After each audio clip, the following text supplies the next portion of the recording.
मोटापे का वाहिद इलाज बगैर किसी दवा और एक्सरसाइज के 1 घंटे में 500 ग्राम से लेकर 1 किलो तक वजन कम किया जाएगा। नई टेक्नोलॉजी के जरिए ट्रीटमेंट किया जा रहा है SPS slimming and beauty clinic में। इस इलाज से आपको किसी भी तरह के साइड इफेक्ट्स भी नहीं होंगे।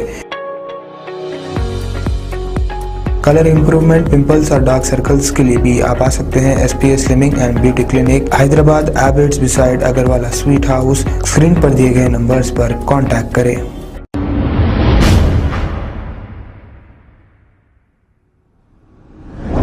अस्सलाम वालेकुम नाजरीन, मैं हूं मोहम्मद अब्दुल हकीम। 7H न्यूज़ में आपका इस्तकबाल है।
है शहर की, खबर है गाँव की, खबर है सारी दुनिया की। 7H न्यूज़ पसंद आए तो लाइक कीजिए, शेयर कीजिए और सब्सक्राइब करना ना भूलें। 7H news.